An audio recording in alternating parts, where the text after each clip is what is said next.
Hi. Hi, good evening everyone. So, is my voice clear? Can you hear me guys? Okay. How about from the viewers of YouTube? Can you hear me? So I'm reading some comments here, no? From YouTube, can you hear me? Hello. Ayan. So, first of all, maraming salamat po for uh, registering with our uh, seminar or free webinar called the Alpha of Data Science. So, running through your registration, so I see some questions, I'm seeing some comments. Okay. So, maraming gustong matuto kung paano ba ginagawa ang data science right now. So, pakilala mo na ako. So, I'm Sir Jojo. Most of us call me. So, I'm currently the Chief Operations Officer of AskLex PH Academy. So, I'm a CIE and Associate ASEAN Engineer. I graduated my Masters of Industrial Engineering in Mapua 2019. And I'm currently siguro mga 98% no completion na ako for my MS Data Science from IBM Singapore. So editing na lang ako ng manuscript no. So therefore maraming salamat po for being with us. No? So hello po sa mga nasa YouTube. Okay, now so, puno na ang ating Zoom. So, kindly inform your friends that the YouTube Live is available. Yes, they can receive the certificate from YouTube Live, no? I think wind sounds ang mic ko. Okay, so, ayan. Ayan. So, and then, what else? They'll be receiving the certificate, so I'll be uploading a link after this webinar so they can evaluate the training, and after that they can uh, the information there will be used to generate their certificate. Okay, so now uh, let's start. No, let's start.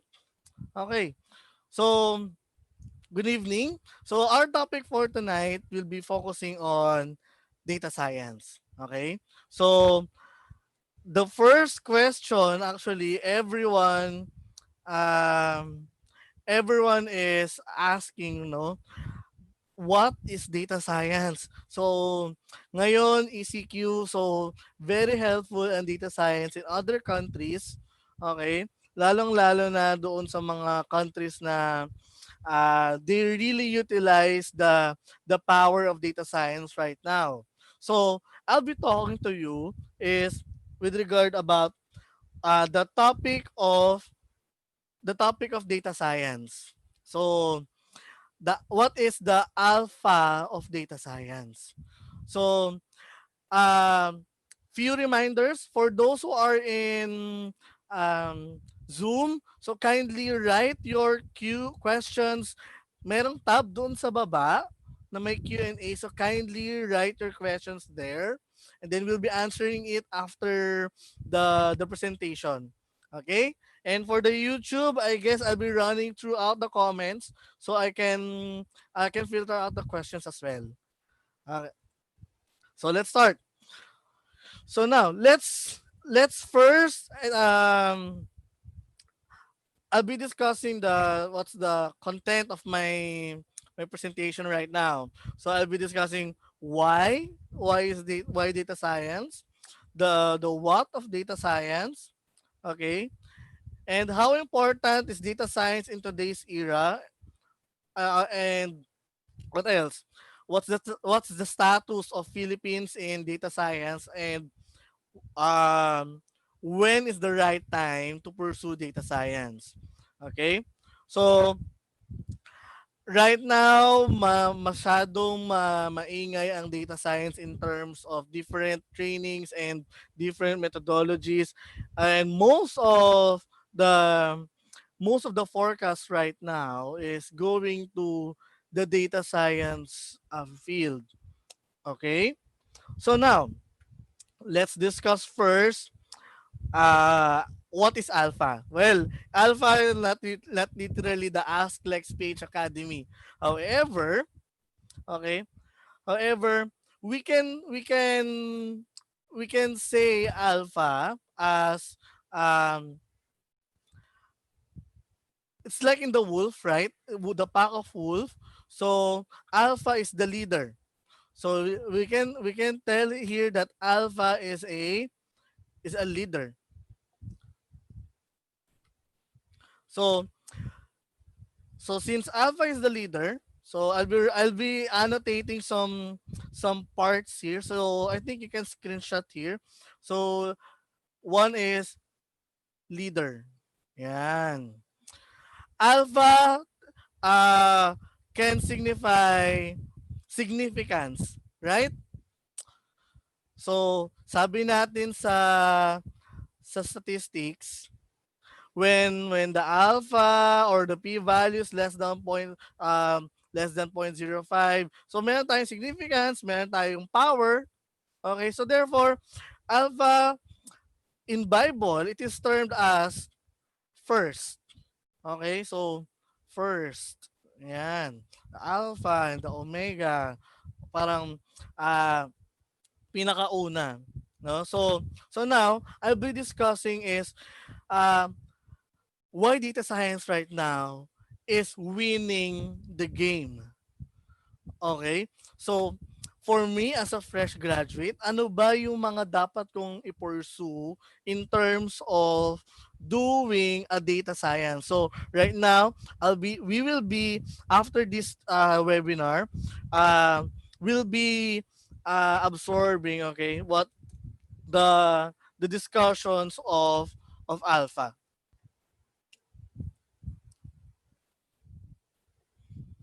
Wala, nagkakaroon lang ako ng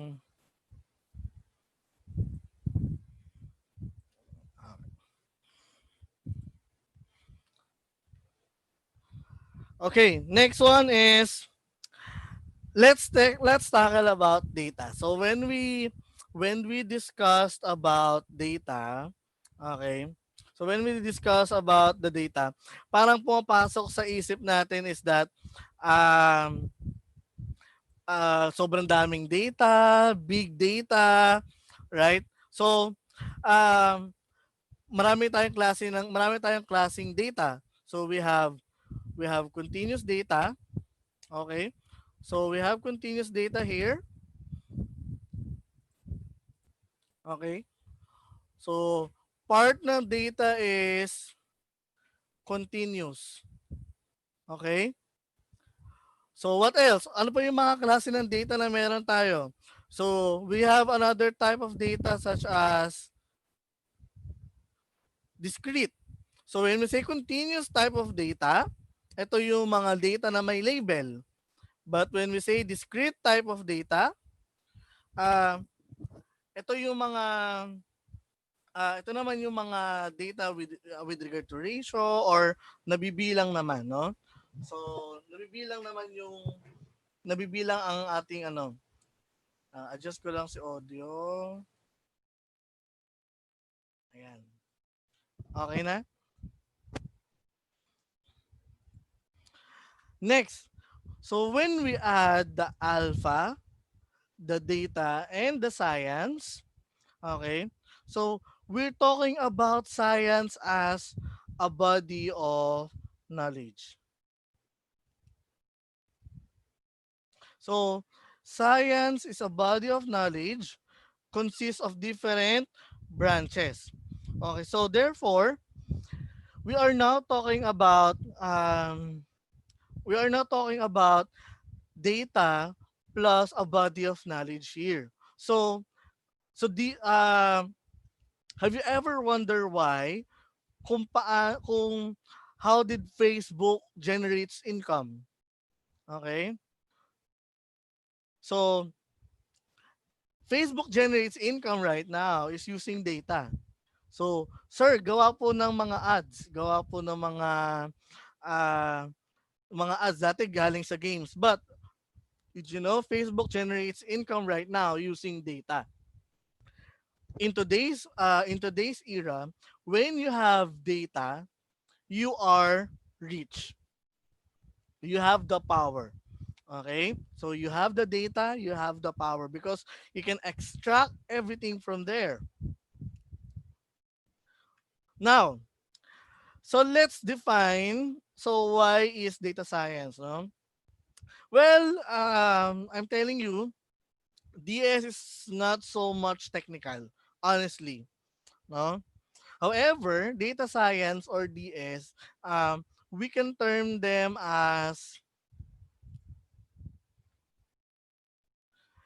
DS is not technical but creative. Okay? Creative, really. Why?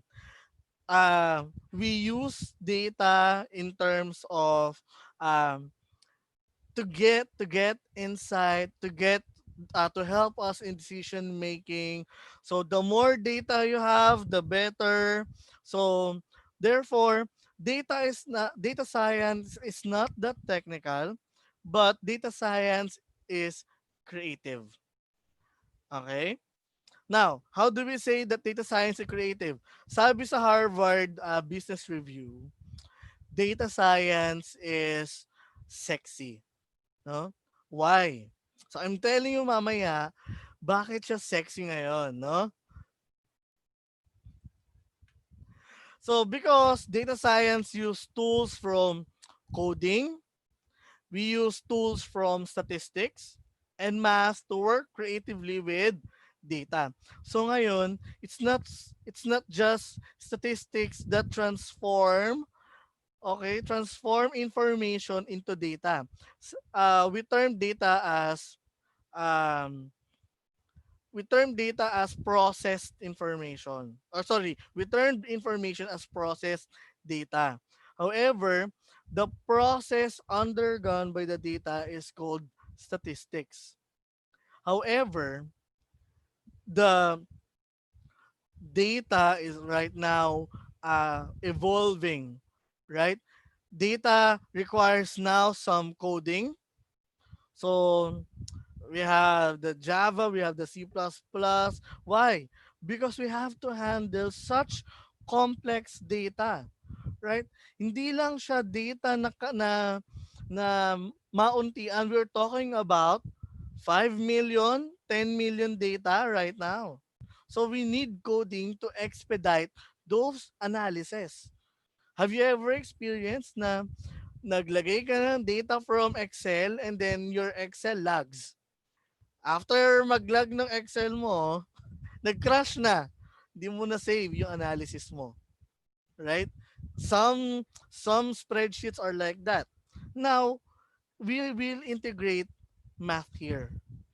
So I'm talking about the math like we have the inferential math, the arithmetic, okay? So after that, pag halu-haluin natin yung mga sangkap, we can be creative with our data. So in the end, the goal of data science is to get insight. This is the major goal of DS. What can we gain insight from having a too much or too large data sets? Example, a supermarket. Um you want to know, okay, you want to know which part of of the different SKU, okay, SKU or different units in your grocery sells the most. Yung may pinakamaraming nabebenta. Well, literally we can get it from the sales, right? However, we can also get the most performing items in terms of the traffic along the aisle. For example, you have the grocery here. How many people is getting in that aisle number 1, right? So ibig sabihin, aisle number one is the busiest aisle of the grocery. So therefore, I'll be pricing it higher with my supplier. So if you want to sell your items, aisle one is the premium aisle. Okay? So therefore, I gained insight just basis from the traffic in terms of in terms of sales.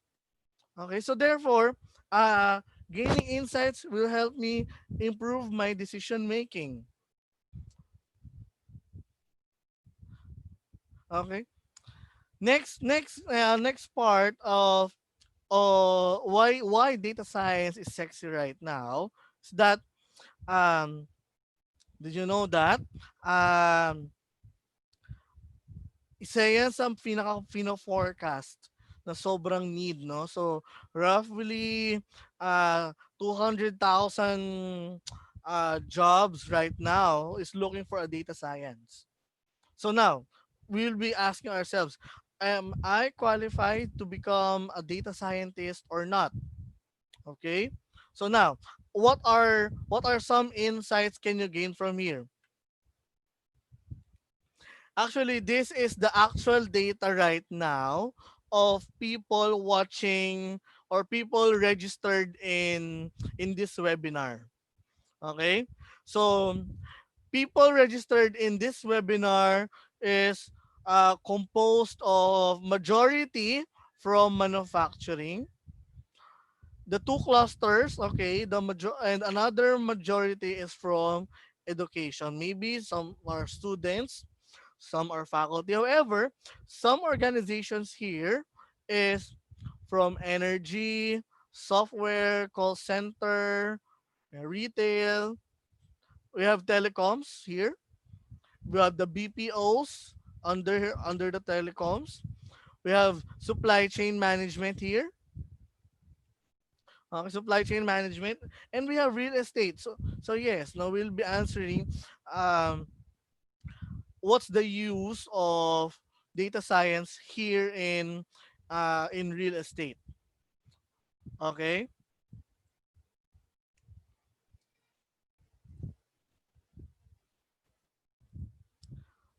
Next, what kind of insights do we have? What are the common jobs of of participants right now watching? So I can gain insight that majority are students.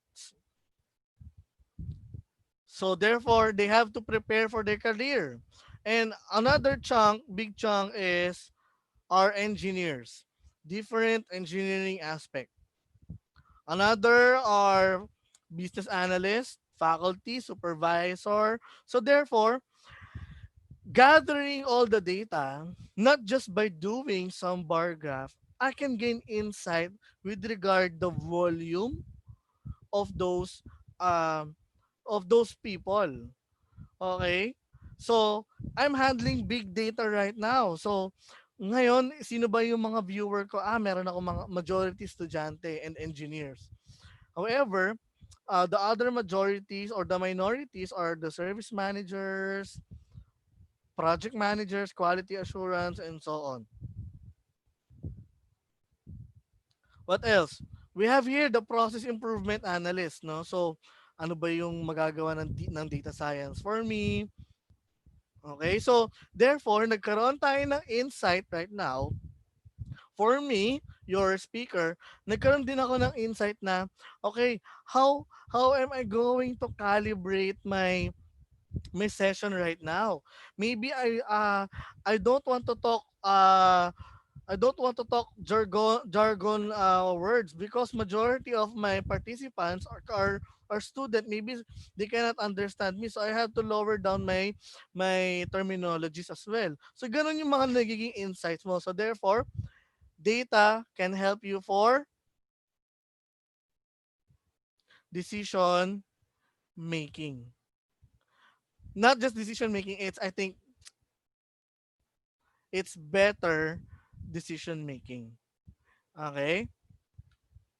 Now, because well, every goal or every insights you have, everything signifies. Okay? So I'm going to tell you a very short story about how everything signifies. So way back, I think the earliest time of Coke. Okay, so before they changed their formulation of Coke. Si Coke, nag-survey siya, and majority of the survey parang they want a new, parang they want a new Coke, or parang they want an improved version of Coke. No? So everything went well. That's why they improved the formulation. However, when they mass produced the Coca-Cola, it flopped. Okay? Why? So it was told then that uh, hindi pala na-measure hindi pala na-measure before yung attachment ng tao doon sa old flavor. When they tasted the new formulation, parang ayoko kasi hindi ko pala na-feel yung Coke. Now, in that case, the insight they gained, no, signifies. Binalik ulit nila yan sa dating formulation, because the survey won't matter if we cannot measure anything. Okay? So, binalik nila yon, and that's because of data they got. Okay? They gather. Now, I have here the Philippine map. So, dito pinapakita natin dito ang yung distribution ng location ng ating participants. So majority nasa Metro Manila, Laguna, and Batangas. So you can see the heat map over there. So it is centralized in NCR right now. Okay? So therefore, I'm gained insight na majority ng tao ko ngayon ay nasa Metro Manila. And yes, no, we are now on the season 3 of the ECQ, no? So this will be a very good time, okay? Okay. For that, some of our students are living in the region 2, region 1. We have participants in Mindanao. We have in the Cebu, Visayas region. Okay. But majority are in the Metro Manila. Yes, we have other countries as well right now that signed up with this webinar. So we have from Qatar, we have from Singapore, but majority lies here in NCR. So therefore, I gained insight na Manileños yung mga participants ko. Okay? Therefore, what data you input, I gained insight from my decision making. So everything signifies. Babalik tayo doon sa slide na everything signifies. Now, I want to know kailan sila or what time sila nag-fill out ng form. So you can see here the trend and the shift. So here, so between madaling araw to, no? Um 12 to yan, 12 to 12. Okay. So tulog yung mga tao, but the peak season of registering in this webinar, we have 2 p.m. Okay? Kasi tanghali na nagigising yung mga tao. Tama? So therefore, I gained insight na, okay, ECQ changes the sleeping patterns of people. I can fully assess that. Did you know that 3 a.m. is the new 10 p.m. Right? So you will sleep by 3 a.m. You will wake up at 12. Diretso lunch, diretso breakfast. So I can see some people are saying that um mas tipid daw yung gantong setup kasi hindi ka na magluluto ng breakfast, no? So brunch na yung susunod. However, you can see the decline here. There's a decline. However, tataas ulit siya ng mga bandang 8 o'clock.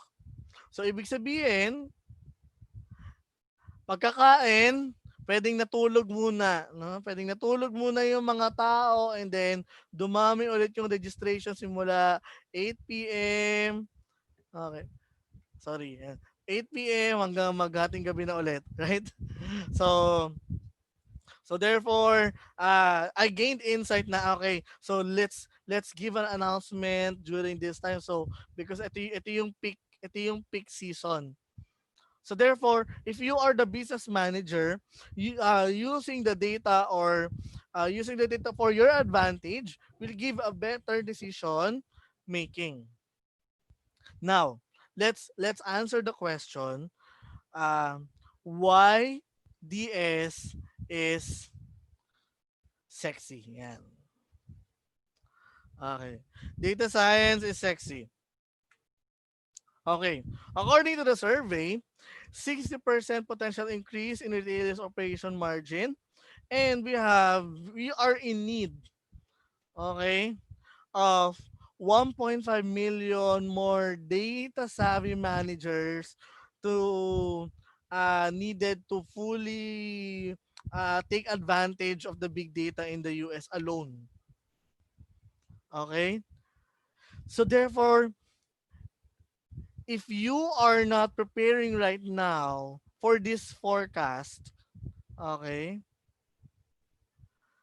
So therefore, someone else will.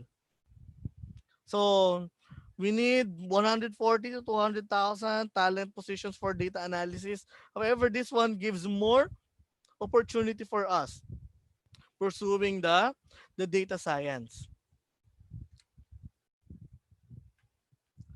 Now, let's now discuss what is data science. So very thankful to Sir Drew Conway, no? So you can see his diagram here. Okay, so what is data science? So simply put, I can explain it in the Venn diagram. Uh, Data science composed of statistics, okay, statistics, coding skills, and domain. So when we say domain, hindi ito yung www dot domain focuses on expertise. Okay? So domain is expertise. So once you get your expertise, now it's good to integrate it with statistics and coding skills. Why coding skills? Because the data you'll be handling will be out of the box. Okay? The data you'll be handling right now requires complex analysis. That's why coding will suit it for your analysis as well. Okay? So now, what's the intersection between statistics and domain? So I think here is more of, if you have the expertise, you merge it with the statistics. You have here as data analysis. How about sir? How about coding and statistics? How about the coding and statistics we have? So we have here machine learning. I think it's more of machine learning. Okay. How about coding and domain? It's more of the traditional software. Okay. Now, if you combine them all, you'll be arriving with your data science. So I'm suggesting for all the students out there, as early as your student age, okay, um, focus on the domain you want. Focus on the expertise you want. Because data science is very versatile at start. So You can have a data science for supply chain. You can have data science for healthcare. As long as their data, you can do data science. However, the domain is somehow time consuming. Coding and statistics can be learned. However, the domain will take time. So you have to invest on that part or on that aspect.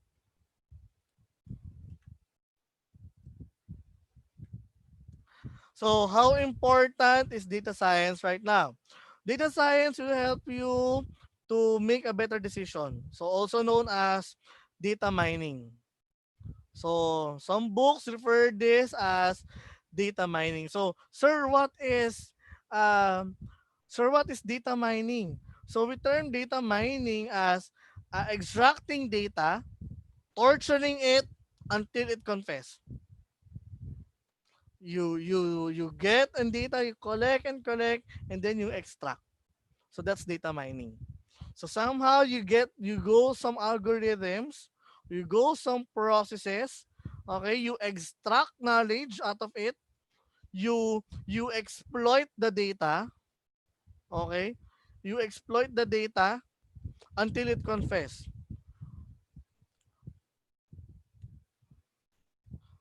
So we have here some live questions. So what are the overlap and difference of data science and data engineering?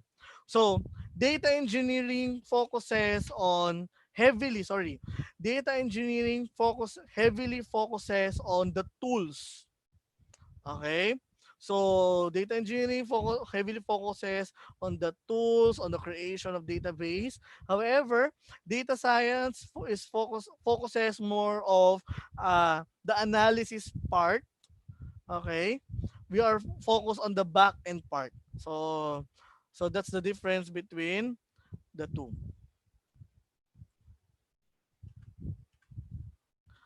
Now, where are we in data science game? So the Philippines set up. Sad to say, yes, sad to say, many Filipino hiring managers have no idea what to look for when searching for a data scientist. Ang daming post ngayon sa LinkedIn, ang daming post ngayon sa Monster requiring a data scientist. However, they have no idea uh, what are the domains. Are you looking for a data scientist? Kasi you can be labeled as data scientist. However, you have different domain. Okay? So it's like a specialization. What is structured and unstructured data? So I'll be answering this later. So the structured and unstructured data, okay? So I think I can recommend you a book. It's called if you want to know more, the data science game is the book called Computer Age Statistical Inference by Bradley Efron and Trevor Hasty. Okay. So now,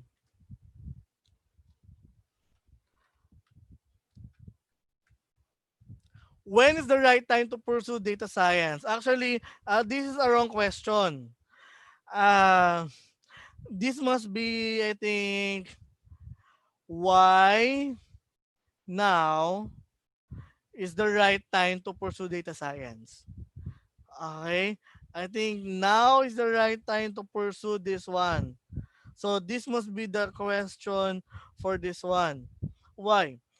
After 6 years, okay, that forecast of 150 million, if you are not preparing right now, someone else will be in that position. And take note, data scientist is now the highest paid job. Siguro third kasama ng mga doctors, okay? Doctors, lawyers. So nandito yung DS, so pang third sila. Okay? So very great opportunity and very high paying job. So the question would be, how long does a beginner take to become a data scientist?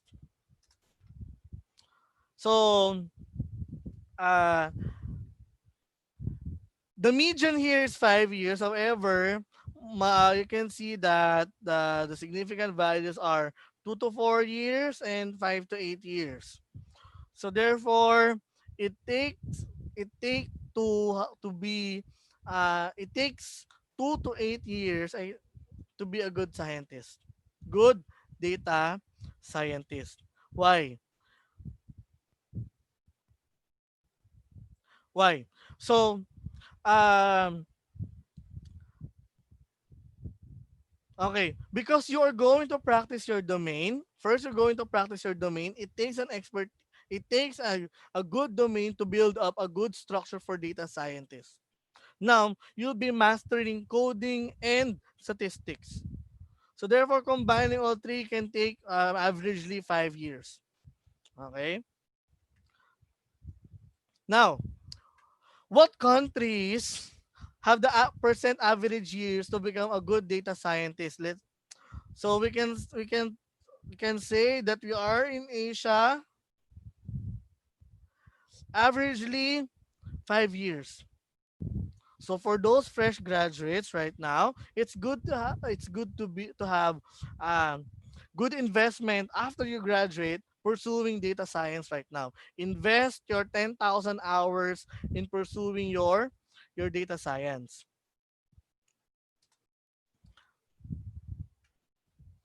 However, data science has its advantages and disadvantages.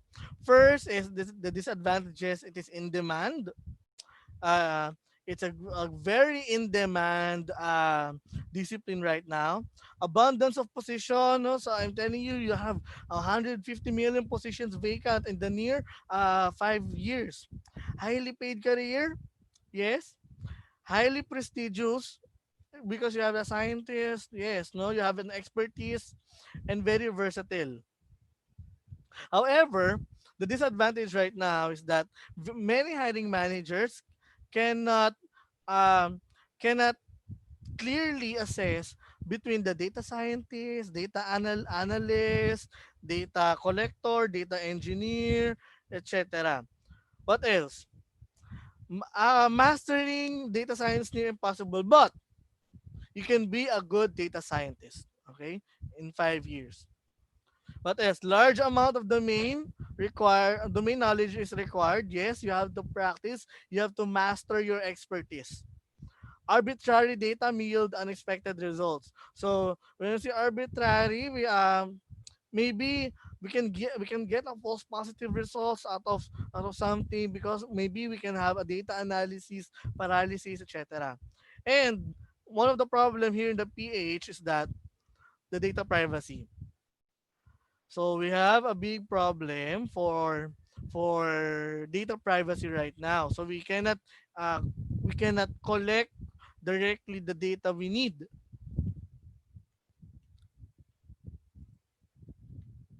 So what are the three domains or saleable domains right now in data science? The first one is data analysis. The very basic of data science is you know how to analyze. Next is marketing analysis. What is the scenario of the market right now? It's very unpredictable. Okay? And the next one is the business intelligence analysis. Okay? So or business intelligence and so on. Automation, machine learning. So those are the top three domains right now.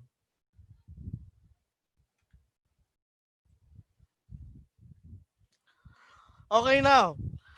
So I think I answered all of our out objective right now, no? So I picked the questions, okay? I picked some questions based from your registration. So I think it's we have to finish on time, okay? So here's the first question that we have. What is the use of data science in manufacturing. Well, the use of data science in manufacturing, so we have a major 10 uses for that. Okay, the first one is the predictive analytics. So predictive analytics is used for forecasting, okay, used for smoothing the curve, used for used to forecast the market. And we have the fault prediction and preventive maintenance. So when will be the when there be a mistake in a production line or etc. Here is we have the inventory management, price optimization. What else? What are the applications? Warranty analysis, robotization, or also known as smart factory. So smart factory. So we have here is the IoT, okay?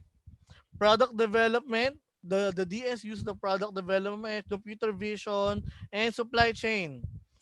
Uh, Here are the top 10 uses of data science in terms of manufacturing.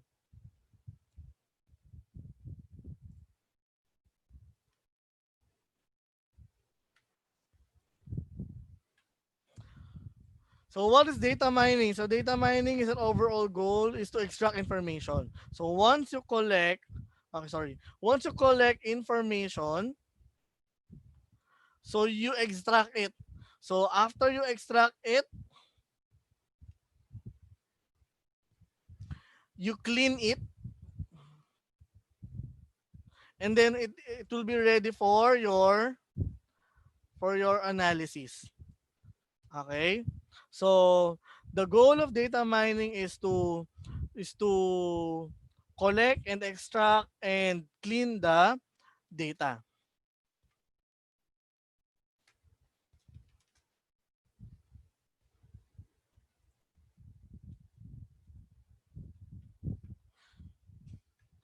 Now, is there a cycle in implementing data science in most government organizations? Actually, there are schools offering masters in data science right now. However, it's not directly masters because they are partnered with foreign schools. So, for example, you're going to enroll in BS Information Technology, major in data science. However, your major in data science uh, will be done on the abroad. Okay, so some school offer those curriculums such as LaSalle. Okay, however, we have one school here that really offers MSDS. It's AIM. It's the first school that offers MSDS. So I have my MSDS in Singapore. So AIM is somehow expensive, however, it's worth it. AIM is Asian Institute for Management. However, the government right now is giving the government right now is giving scholarship called Project Sparta. So, what do we mean by what do we mean by Project Sparta? So, I think some of you are included in that. So, Project Sparta is Smarter Philippines through data analytics, R&D, training, and adoption. So, the goal is to produce 30,000 data scientists in 3 years. So, it is partnered with AAP and DBP. Okay. So for me, I'm a part of AAP, no. So if you want to know more of the project Sparta, so you go to this link. Okay, kindly go to this link and get a. I think there are still slots, no. And what else? What questions do we have? Okay, ito yung gusto kong questions, no. The government is planning on implementing the national ID. With this, what are the pros and cons of this considering what happened to Cambridge Analytica in the US election? Okay. First, let's give our viewers the viewpoint of what happened between Cambridge Analytica and the US election. Well, Cambridge Analytica is a European company, okay? It's a marketing company. Now, before the US election, so 2 to 3 years before the US election, they used the personality around the US so they can curate and make an advertisement that would be very convincing to them during the election. It The Cambridge Analytica was turned down in Facebook 1 year before the election. However, they already have the data. So therefore, during the US election, they can use that data to get na uh, is there is there um is there a correlation between the personality and preference in terms of Facebook? So we can specifically target how to market those people, how to appeal those people. So that's a scandal already actually, no? Now, in terms of national ID, so we are now we are solely giving our information to government. Okay? Especially right now, the IATF and the DOH wants you to have the information para madalian magkaroon ng contact tracing. However, what you're going to information you release is solely for the government purposes alone. This is for the COVID-19 um this is for the COVID-19 response. However, Apple, okay, Apple, Google right now is working on a GPS tracking system. Okay, GPS tracking system wherein they can see the volume of people and to help them to have a contact tracing. So, if I am a COVID-19 positive, so I have a record of GPS around a certain meters around me for the last 14 days. Therefore, I'll be not some or my friends will be notified as well. They can be a target for contact tracing. Okay, so I think that's a very good use. However, the difference would be between Cambridge Analytica and US election between the national IDs that Cambridge Analytica collected their information from Facebook. Okay? And from Facebook, they used that to to to draft an advertisement for the US election. However, in the national ID system, we are giving the data to the government. And we are protected with our privacy acts. Okay? So that's the difference between the two scenarios. Okay, now, what are the available platforms for data science or data analytics? Here is my top 5 platforms to use. Okay? So here is my top 5 platforms na ginagamit for the data science. So if you can be good in this one, for example, the SaaS software, SaaS Enterprise Miner actually, it's a software, it's a language actually na very saleable right now. If you are an IE or if you're an engineer that knows how to program or how to analyze using SaaS, I think it will be a good market for you. The next one is an ERP system called SAP Predictive Analytics. So it is used to a powerful forecasting tool for manufacturing and other industries as well. This one is Tibco. This is Tibco Data Science, including Statistica. Yan. We have the Tibco Data Science. So it is integrated with the Statistica. So if you are familiar with Statistica, and then we have the Databricks Unified. So Databricks, yeah, Unified. software, and the H2O.ai. However, all of these are actually includes with the fee.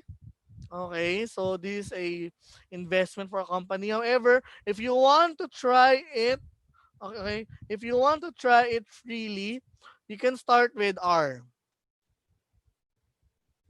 So you can start with R Studio for your statistical or big data handling, or you can use a Tableau. Yan. So you can use Tableau for your visualization. It's a free software as well. So however, the rest are with pay. Okay, now.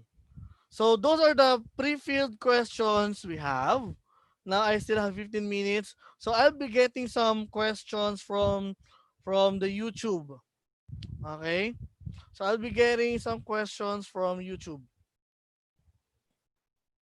So here muna sa Zoom, no? Okay, I'll be answering it as fast as I can. Siguro pipili ako ng 5. Okay. Can you share us with your masteral thesis which may inspire us to pursue data science? Okay, so my master thesis in data science is covered with Data Privacy Act. However, my thesis is focuses more of database automation and a partial machine learning of a big retail company. Okay?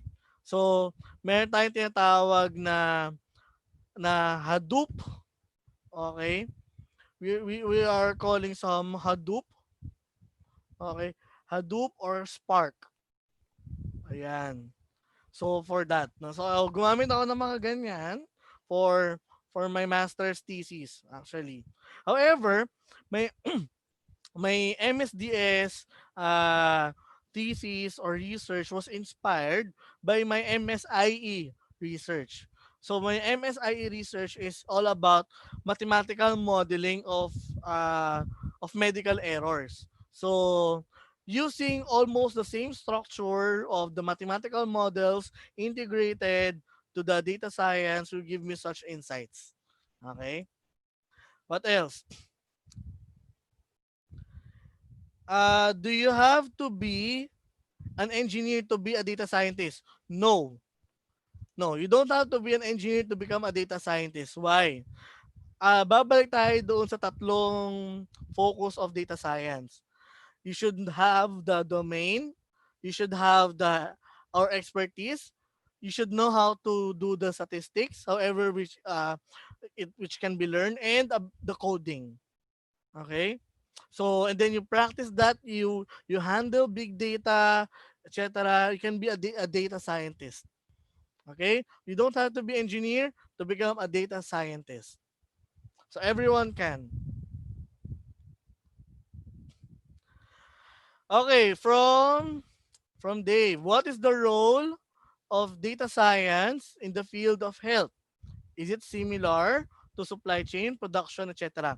Okay, now, the use of data science in health is to have an early prediction, to have a low error rate for your prescriptions, right? So using the graph, using the AI, so they can the workload of the doctors, the workload of the medical professionals will be lessened using data science or predictive analytics.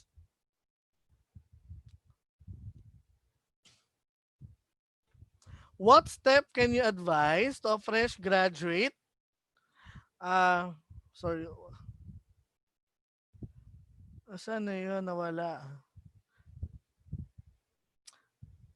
What step can you advise to a fresh graduate who wants to pursue data science? Okay. I advise is you choose your domain. What expertise or what field do you want to soon practice your data science? So for me, I started with quality. So from quality, I took up Six Sigma, and right now I'm going data science and machine learning. So therefore, I will use heavily statistics and coding to have a machine learning. So I want to train models. I want to train machines right now. So I want to train some equipment. So that's for me. So if you want to automate, so you go on the field that requires automation.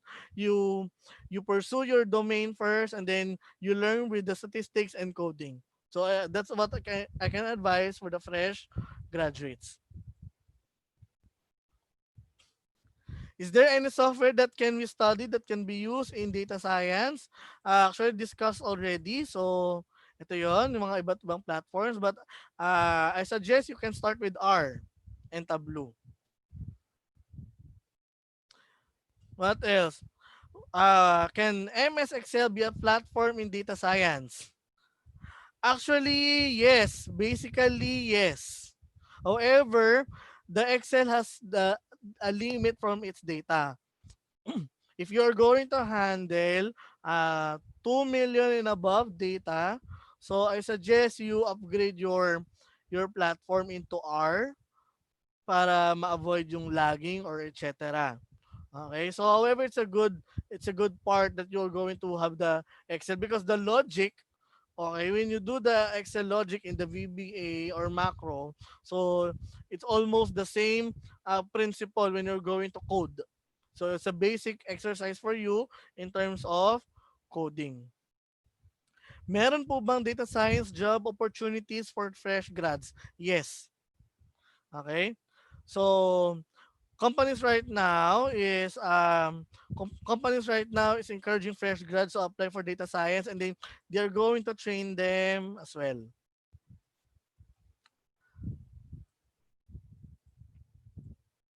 Okay, now let's get some questions from YouTube. Okay, so let's get some questions from YouTube.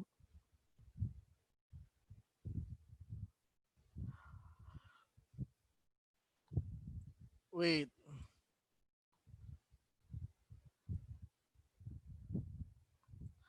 Okay, from Pratisha Busur, can SPSS be used as a platform for data science? So, yes. However, if your SPSS and Excel has limited functions, okay? So, how about you'll be handling unstructured data and you need some categorization, etc., and some automation. So, uh, when you're going to handle complex processes, so hindi na covered ng Excel and SPSS. However, uh, it's a good starter. You start your statistical skills with the SPSS. How does data analytics help in telecoms? Okay. So, some cases which helps us in telecoms, okay. Now, they want to know if first, they want to know the behavior of the caller. So therefore they can the more of the categorization of complaints. Okay, so to lessen the dissatisfaction of customers, so data analytics were used. Actually, um big BPO companies right now, and telecommunication companies right now is using data analytics. Why? For example, for the subscribers, what do they prefer? No, what promos do they prefer, or how do they communicate right now in terms of ECQ? What promos I can offer them to fit their needs right now? Question: if everyone have a chance to be a data scientist, what is the edge of industrial engineers? There a subject or syllabus of IE that connects to data science? Good question. Honestly, data science is the son of our favorite subject, operations research. Okay, so data science came from operations research. What part? It started with modeling. Okay, so mathematical modeling, optimization, and so on. Okay, we have further questions here. Is there any certification needed to become a data scientist? As of now, wala. There's no certification for data scientists. However, you can take your professional degree.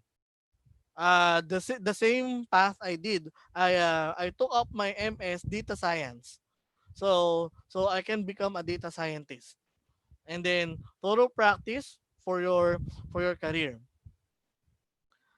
Question, what's the difference between data analyst, data scientist, and data collector?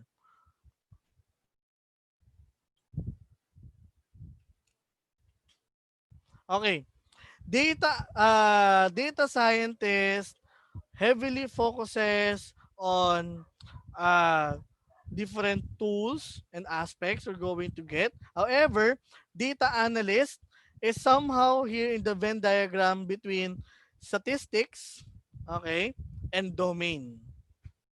So that's the data analyst part. The data collector is more of the frontliner of data science. Because for you to be able to be a good the scientist, you need to collect data. Collect, clean, and then analyze the data. So that's the difference between data scientist and data analyst and data collector. Data analyst, for if you're going to compare it in the Venn diagram, data analyst is a combination of statistics and domain. Okay? Data scientist is a combination of statistics, domain, and coding. So, meron tayong coding part because of the complex processes or methodologies that we need. Data collector is the frontliner of of all. So you need some data because they'll be the one to collect data. However, data scientists somehow they themselves are the data collectors already. Question, anong mga job titles mas better na makapag-start ng data science? Actually, it's not on the job title. Okay, so for those who are looking for data science jobs right now, you get the job description. Okay, you get the job description. So if the job description tells you that you need to have some expertise in coding, in this domain or in this expertise, you need some you need some expertise in statistics, therefore it's a data science job. However, if you want if the job description shows that mainly statistics analysis, report generation, so therefore it's a data analyst job. But if you're going to have tools, okay, different tools, creation, a database, modeling, etc., that's data engineering. So that's I think it's not on the title but on the job description as well. What else?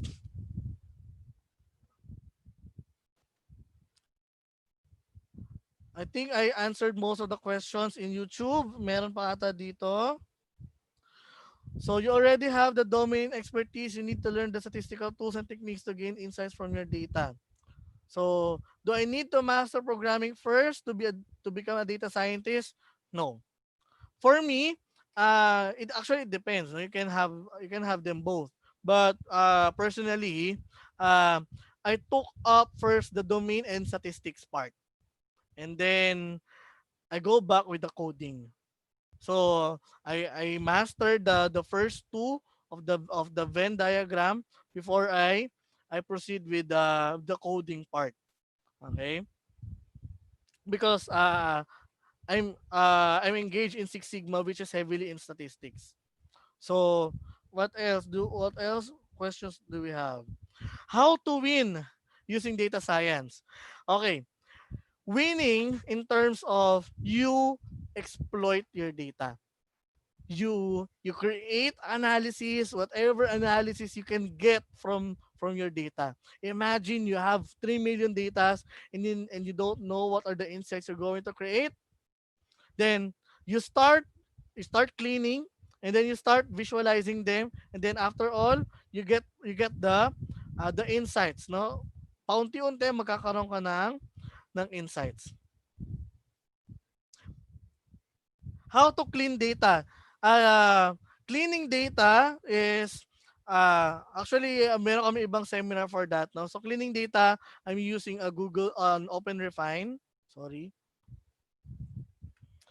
So when you are going to clean the data, you can use an OpenRefine. So, yan. I started engaging myself in data science from data cleaning. So big companies, they have unstructured data. When you say unstructured data, it's everything else. No? Magkakahalo ang nabubulok sa di nabubulok, mga ganyan, unstructured. But when we are telling, but we are going, but we want to tell the structured data, ito yung may mga patterns, ayan, organized, etc. Now, if you have unstructured data, you are going to clean because, example, Makati is different from Makati. This one, Makati is different from Makati. Kasi when you are going to have a complex analysis, these are considered as one. So you have to clean them na alam mo magkapareho sila. What topics I need to learn first to start coding? I suggest um you can start coding with R and Python.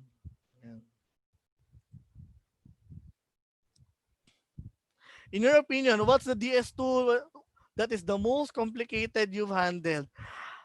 Very good question. No? What's a DS tool? Actually, it's the SAS, the Hadoop, and Spark.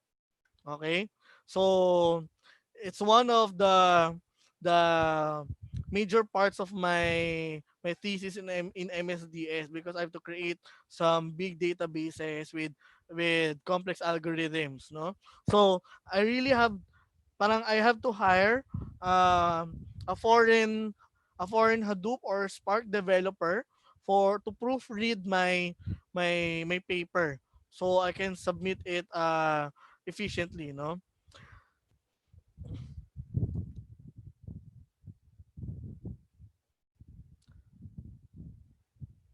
Okay, we have a suggestion from Miss Anna Siniza. So, thank you for this. So, the difference with so actually sa Sparta dinivide niya ang the field of data science and analytics into different parts. We have a steward, engineer, scientist, analyst, and managers. So, I think we'll be discussing it in different webinars. No? So, however, if you go to the Sparta website, you can see ano ba yung platform or ano ba yung track na I am going to be. No? So that's a good choice. No? So thank you, Miss Anna. No? I suggest if you have a course bank account, you can access that course. Okay. So other Q&A here and in the YouTube, I think, no. So I will be sending you email because the time we have a time constraint right now. So we'll be sending you an email regarding the answers for your questions. Now, we prepared actually, no. So yan, ang bilis mag-shift, no. We prepared some raffle for you, yan. So this raffle is ito yung mga nag-register, okay? So we will be offering later on a certification for data analyst, no. So we'll be giving you discount, okay, kapag kayo yung nanalo. So for the Facebook and YouTube viewers right now, say present lang kapag kayo yung mabubunot, no. Ayan, all of your names. So all of the registrants are 672. Okay? So, 672. So, let's start the raffle right now. Ayan, ayan, ayan. So, ayan. So, congratulations to Francis Tende of Naga City. So, where are you, Francis Tende? Are you here in Zoom or in YouTube? So, kindly say present if you're here. So, 5, 4, 3, 2, 1. So wala, no? So wala tayong Francis Tende, no? Ayan. Okay, before tayo magruleta ulit, no, ah discuss ko muna yung bago naming i-offer na program, okay? So this is called Alpha Certified Data Analyst. Ayan. So the curriculum would have data management, so data visualization, data statistics, operational analytics. And to get certified, you have to have a case study and an exam. Okay? So however, in this program, we'll be teaching you on um, how to use the R programming language, because once finishing the course, you'll be receiving immediately a certificate of R Studio Programming Basic Course certification. Okay? And then when completing the whole course, you'll be receiving your certification for data analyst. Okay. Wait, Sir Jojo, may delay comments sa YouTube. Ayan. So, ngayon, pag manalo ka dito sa ating raffle, we'll be giving you um, ilang percent na discount. So, I think as high as 50%. No? Because if you want to access pala, no? So, you go to our website and then Alpha Certified Data Analyst. Ayan. So how about the pricing? You can have this per module, however, that doesn't entitle you for a certification for data analyst. So we'll have a 3,000 per module, a total of 4 modules. However, if you're going to apply for the whole course, it's 10,000. Ano po ba yung mga inclusions ng 10,000? So you have the R Studio certificate, the training certificate, and lastly, after completing the course, um, you have the certification for data analyst, no? So, ano ba, sir, paano ba yung duration ito? This will be fully online. Okay? So, data management has 1 week. 1 week. So, roughly, you need 1.5 weeks to complete this one. Okay? So, we have a blended learning of online classes plus live classes. And unlimited coaching and mentoring for your case study. Is it amazing, no? Ayan, no? So, this will be 1.5 months to complete. Ayan. Pero yung case study, siguro until matapos, no? So, ayan.